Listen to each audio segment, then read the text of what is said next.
Hello and welcome to the Conversational AI podcast. Today we are talking public relations and communications. And I'm joined by Luke, and I'm going to ask Luke to give us an overview of himself and his company, and we're going to get into the conversation. So Luke, first of all, who are you, what's your background, and then tell me about the company. Sure. So my name's Luke. I'm AI Director at Definition. My background is in tech comms, linguistics, and content, essentially. I was a founding employee, so I should say, of an agency called Topline Comms back in 2008, and we were a kind of B2B tech focused agency. We got acquired during the pandemic by Definition. Definition is an agency on a buy and build mission, so we buy agencies that have particular specialisms that we don't, basically.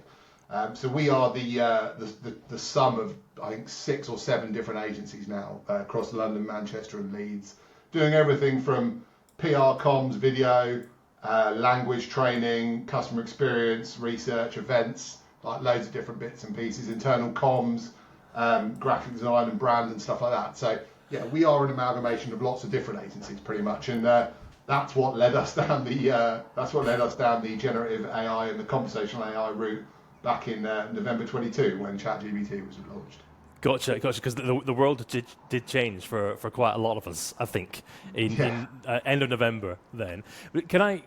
Just before we get into it though, tell us a little bit more about Definition in terms of the type of clients. What kind of clients are you servicing? Sure. So, I mean, we've just done, for example, prompt engineering training with PepsiCo, and then all the way to the small end of the spectrum, we are working with a UK online tutoring company, a 20-man company, and we've just finished what I think might be a world first, which if you publish this before the end of next week, you'll get the exclusive, but we've been fine-tuning a version of Llama 3 on explanations from fully qualified UK school teachers designed to teach Key Stage 3 and 4 maths and English. By turning the recordings between the teachers and the students that they've collected over the years into data we can use to train the model. So very much from the very big multinational companies all the way through to the kind of much smaller kind of 10, 20 person type company, depending on the brief, pretty much. Am I right in thinking that an AI director is perhaps not something you tend to see, even in today's world, at an agency? Is that fair? Or, I'd say so. Yeah. So I invented the role pretty much, right? For me anyway, because I went to our board in January last year and said 2 things. Firstly, we need to lock down all uses of generative AI because I'm worried that we're leaking IP, and we know all the inputs that are pushed into these models are used to train the foundation models. We don't know who's putting what in, so we need to lock it down across the organization. And then I said, can we, because we've got this buy and build strategy, can we acquire a dev agency? Can we acquire an agency with data scientists and machine learning engineers? Because I'm very worried that in 18 months' time, everything we offer won't be a thing, will become extinct pretty quickly unless we pivot and mitigate the impact of this. And we didn't acquire an agency, but I went out and found a development agency and then kind of became the AI director in charge of developing our own proprietary solution and introducing AI services into all those different teams and services that we offer. I am now seeing it as a job title that's springing up across the industry. I know I've seen a couple of agencies recently appointing AI strategists or AI directors. Right. And obviously you've got like the forerunners, companies like WPP, who very much have these kind of job titles in their midst. For the uninformed, like me, when it comes to your industry, I would assume that the base level panic is you can make a press release easier, like in 3 seconds with ChatGPT, right? The uninformed view. But would you flush that out massively? Look, how were you initially thinking about the use of AI, and then how is that moving now? Because you mentioned different teams and functions and so on. Yeah, I mean, there's a couple of bits there to unpack. So in terms of just working backwards through that question, how were we initially thinking about AI? I think probably the same way quite a few agencies were, which was we had a spreadsheet where we were logging our most successful prompts and sharing it with the team, and we were all using them in ChatGPT. And we were doing things initially, pretty basic stuff like, writing turn-based prompts that asked our employees for the information required to write a press release. So the first thing the AI would ask you would be the name of the client and their domain name, and the next thing it would ask you would be the 5 W's, the who, what, when, where, why, that need to go in the first paragraph of the press release. And we found that like those turn-based conversations work quite well to produce decent content that didn't require that much iteration. And we quickly then started realizing that we could do things like create personas of different kind of socio-demographic like backgrounds, and use it for brainstorming and do all kinds of things. And it grew from there. I could go on and on and on about how it's grown from there, but we're now at a situation where we have our own in-house proprietary AI solution with a bespoke prompt repository where staff can search through a bank of prompts and they will auto-load in the correct AI model. We know, for example, Claude 3.5 Sonnet is better at writing certain types of content than GPT-4 Omni, for example. So the prompt will auto-run in that model. So we've come quite a long way in quite a short period of time. And look, ultimately, I think the other thing is that we've had to tackle it in the order in which the industry has developed. So obviously, initially, conversational AI, chatbots, language bots, very good at next word predictions and very good at producing text. Very quickly moved into diffusion models, very good at producing imagery. And then we moved into kind of the world of audio, and now we're soon going to be moving into the world of video. And we're already doing that, but we're kind of all waiting for Sora and these 2 minutes of high fidelity video we've been promised. And so we've kind of had to tackle it as it's happened. So as the industry's developed, we've developed with it, kind of thing. Absolutely fabulous, because that must both be rather exciting, but also exciting with the different definitions of the word exciting, right? Because a press release comes out from OpenAI, and here we go, we're going this way, guys. Well, yeah, it's a thrill, it's a roller coaster ride, being strategic is quite difficult in a way, but at the same time it's not, because it's all very well signposted. Right. But the other thing for us is that we've never built at this scale, and no one has ever built with this technology. It's something my development team say to me is, Luke, we're building with stuff that didn't exist 6 months ago. There's like a lot of learning going on a daily basis. But it strikes me, look, that while you're busy, at the front end there, the bleeding edge, if you like, not knowing the answer, but discovering the answer, I wonder that there's quite a lot of other agencies and practitioners way over there left behind here. What's your assessment of this? Yeah, I think some are. So the route we went down, right, without being kind of, we built our own private environment. That means we use our Microsoft Entra logins. We log into Definition AI. We've got a variety of models in there. It does all kinds of things. It transcribes, it produces imagery. We've got bespoke prompt repositories. We've integrated OpenAI's assistants now as well. So we were at the very beginning of agents. So we've got these assistants with bespoke instructions that use the code interpreter and the file search tools, which is like RAG and data analysis. Yep. So we can now have like digital twins of our clients. So because you can attach up to 10,000 files using the file search functionality. So we can have a digital twin of a client. So we've now got AI members of the team that have access to all the client's information via a vector database. It's all private and secure in our private environment. So in a way, we've gone quite quickly, and other agencies, I'm now speaking to other agencies about building the equivalent thing for them. Yes. The more exciting bit for me is where this now goes. And just very quickly on that, which I appreciate the tangent. So we've recently launched the ability to spin up demo environments. So what we can do is we can now, so I can make you a conversational AI demo environment, which will have your logo, and it'll be on conversationalai.definition-ai.com. You log in, you've got a prompt repository there with prompts in it that we've written for you, right? Now the future for me is all our clients will have one of those environments, and in it we will have a bespoke blend of pre-written prompts that are designed to solve their use cases. We'll have fine-tuned models that are designed to solve their use cases, and then ultimately we'll have autonomous agents, that are designed to solve their use cases. They'll all be managed by us this end. Now us managing this end is how we don't become redundant as an agency in my head. Yes. Now this is just my opinion, right? But this is like the truth I preach, which is we still need our experts to do the fine-tuning of the models, to write the prompts. Our clients don't really care. They just want to click a button, it works. So we do all the building, we fine tune the models, we develop everything and then deploy it to their environments. Each client will have their own one with all their bespoke prompts and models and all the rest of it. That's kind of where I'm going, where I want to go with it. We've gone 60% of the way. We can now do the demo environment piece. Next year is going to be exciting. So does that mean, look, if I simplify radically, yeah, I've often in the past have been in the pitch, and in comes the PR agency, and and Darren here will be your guy, okay, and then Laura here, that's your team, right?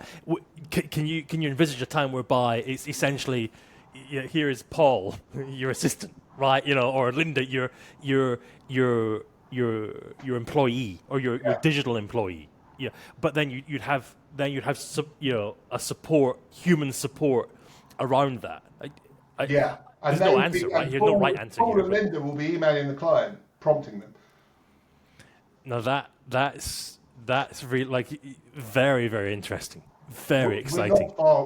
That's what we're already talking about. I mean, there's very obvious use cases. There's a billion use cases for AI, right? That's the most exciting thing about it. But take a very practical example, right? So we use there's plenty of these services around, but we use something called response source, which is where journalists send inquiries. Yeah, exactly. Right, exactly. That's how we were connected, right? Sure. Yeah. Oh, cool. Right. Okay. Right. So what if we have, for example, an assistant that is connected to our inbox, and it has the file search bit turned on. It's got all the client's data, all the subject matter experts. Look, stop for a minute. Sorry, I should have said to you, explain response, just for those who don't know. Yeah. Sorry, yes, because it's very important for this bit. Service. Yeah. Journalists send out inquiries. They'll request information via something called response source.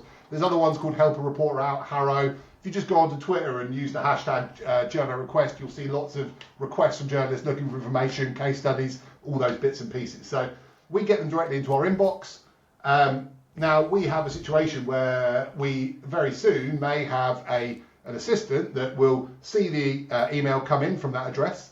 It will identify, using its conversational AI abilities, whether this particular client has something to say on it based on the files it has associated with it. It will draft the response. It will automatically email it to the client. Then it will send chase emails because it will know when the deadline is, because the deadline is on the response source initial email.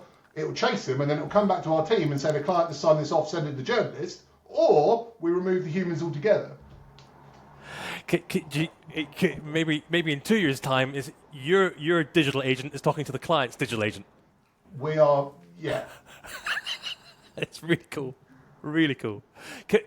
The human dimension here. Look, how are you exploring explaining this to your PR teams, the professionals, the communications professionals doing the front line day to day? How have you begun that training or that methodology?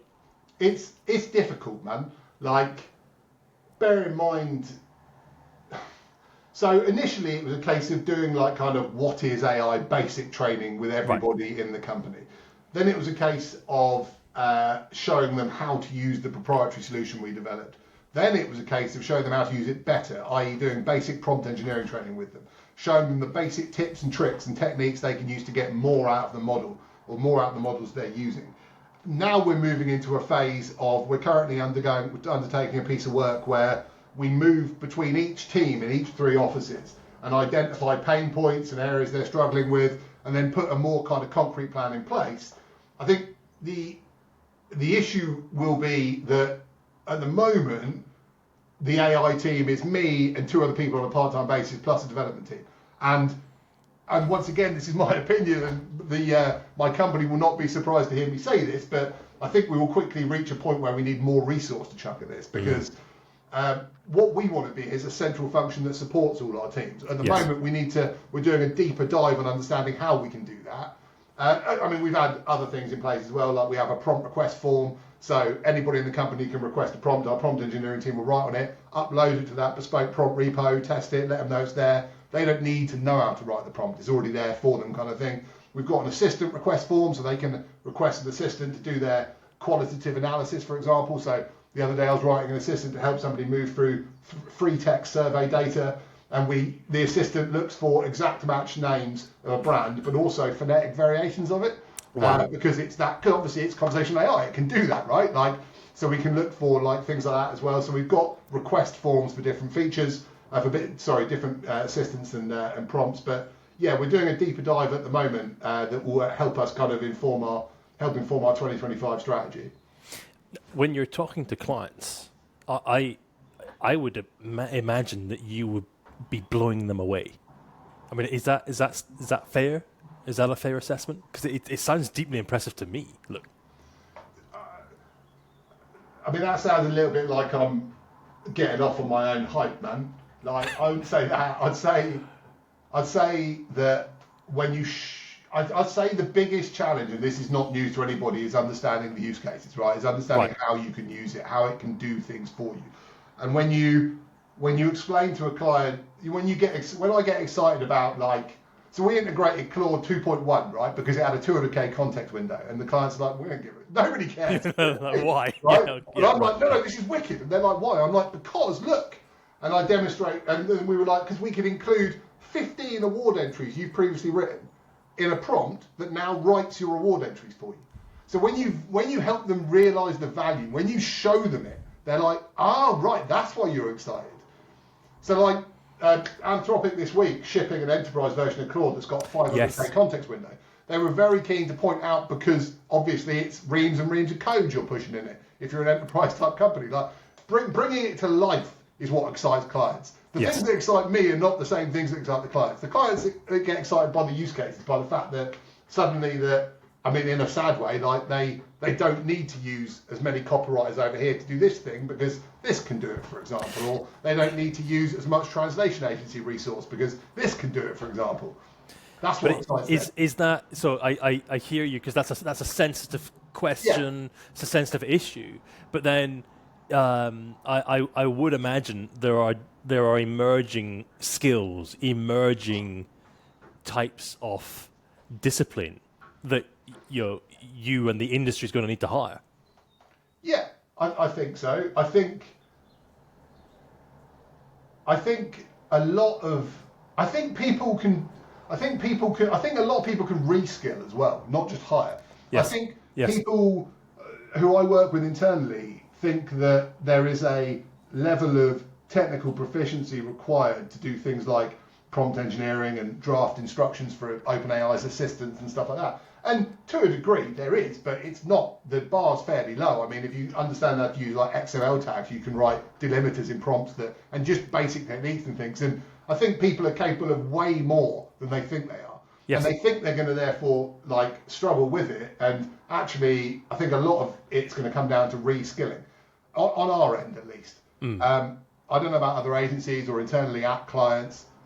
I mean, I was reading, I was reading a press release from Zeta Labs, I think they're called, who have created a autonomous AI agent called Jace. I was reading one of their press releases from June yesterday, and it just developed a maths tutoring company. It built the product, went and found the first customer, and started billing autonomously. So we're all in trouble. I think ultimately there's a difference between me prompting a diffusion model for an image and Picasso doing it.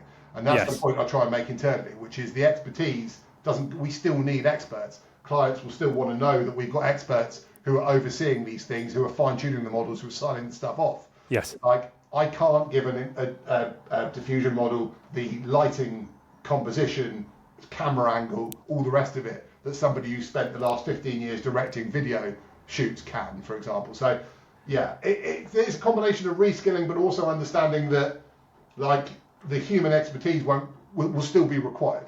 Yes. Yeah. I mean, do you see a situation, or is there a reality whereby you are constantly reminding team members that this is assisting you? You know, you will read the output, for example, right? You know, before it goes out, before it goes to clients, or how do you approach that? Yeah, there is. I'll be honest with you, though, like being a fairly small team internally. So we're about just over, I think, about 100 people big, 110 people. Like, I spend we very early on put things. What's the best way to go? Like, we kind of put the safeguarding in place, the guardrails in place early on by making the point during our training that you wouldn't just send a press release to a client for them to sign it off without getting the account director to sign it off first. Nothing changes from that perspective. Gotcha. Yes, so that's still the reality. Yeah. It's just you're making things more efficient. It is for Yeah. now. Right. But when you've got one AI that can check another AI's work, then it ceases to become the reality. It's going to get interesting, isn't it? Well, that's the whole super alignment, isn't it? The ultimate premise there is the super alignment team at OpenAI that disappeared, isn't it? They're weak AI to control the super AI because humans aren't capable of controlling it. What are you excited by? I mean, we've had some hints there, but if I was to ask you to itemize, excitement, what are you excited by? From most to least, the things that excite me the most. I think the thing, what day of the week is it? I mean, yesterday we had Ilya raising $1 billion for a product that he doesn't intend to ship. This is the former co-founder of OpenAI? Co-founder, chief scientist, OpenAI, who's gone and started his own AGI company to create safe artificial general intelligence, his super intelligence. Yeah, the fact that he can click his fingers, say, I'm not going to ship anything for 2 years, I want $1 billion to sit in a room with my team for 2 years and work it out. I find that phenomenally exciting. Yes. I find it's very hard not to be excited by the rapid advancements in the autonomous AI world. I mean, this week I've seen everything from Altera's Minecraft village that's populated with 1,000 AI agents, inventing religion and reward systems and all the rest of it. And what excites me about that, and I was talking about this with my development team this morning, is a lot of these companies are doing it using existing models. This is not the result of new advanced models. This is the result of mixture of expert architectures where models are being blended together they're greater than the sum of their parts, right? Yes. We had the Japanese CEO of OpenAI this week saying that GPT Next will be 100 times more powerful than GPT-4, but they haven't used more compute to achieve that. They've just re-engineered the architecture. It's so early doors. Now, I should, as a word of warning, I have fully drunk the Kool-Aid, right? I think the media, I laugh when I see headlines about bubbles bursting and things, because I think the media in general treat AI like the e-commerce revolution or the invention of social media. Yes. I think they think it is a tech product. Right. I don't think it's a tech product. I am fully in the camp of this is a paradigm shift in society. I think the reason governments take this as seriously as they do, and we've seen like Singapore financing re-education for those over the age of 40, and the NSA in America taking very close notice of OpenAI's announcements this week. Yes. Because this fundamentally changes everything. Yes. So I am fully bought in. I am 110% Kool-Aid saturated.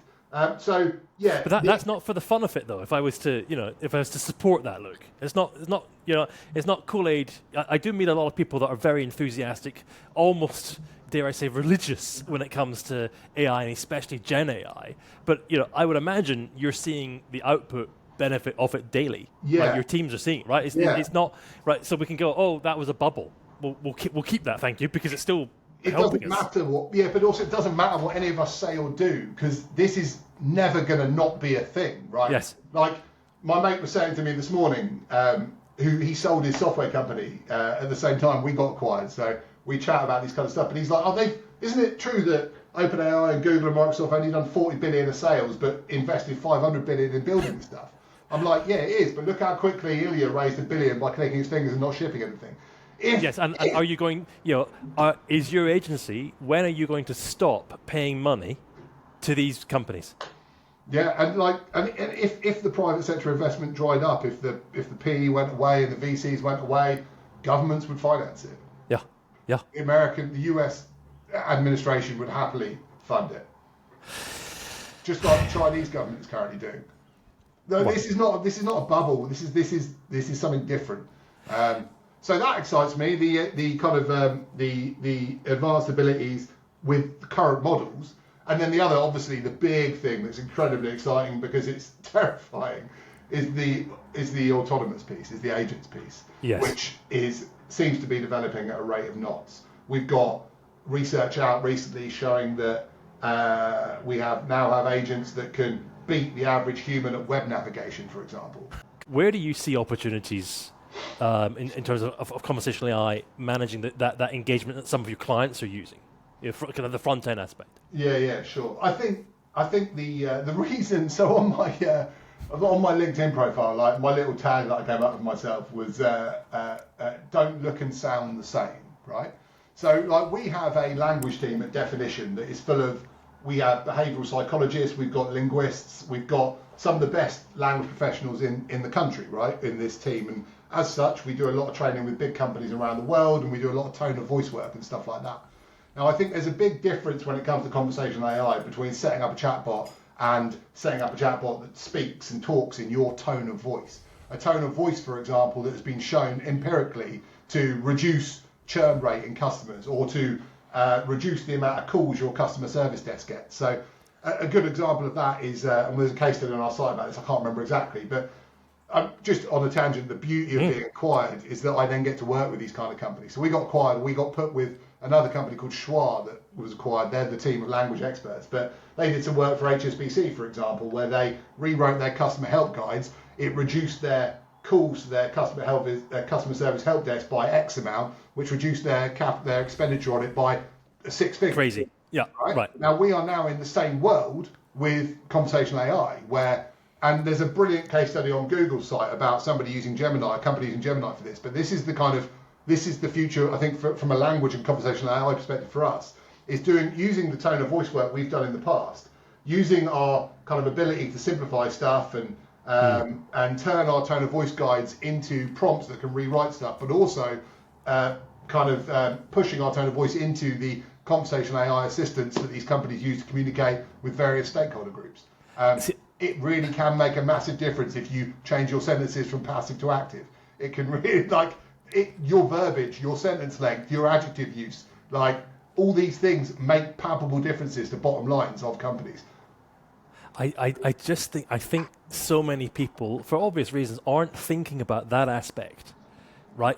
They're thinking about the nuts and bolts, right? Especially a lot of the vendors. I think it's fair to say a lot of the vendors that I interact with on a regular basis, the conversational AI vendors, that's perhaps not front of mind, but the importance of this, I think, is missed at the moment. But I wonder if that's a new service, because that is relations to public. Right, it's communication, which some institutions I see have been very, very, very focused on this. Some banks, they have a whole team. They're rigorous about this.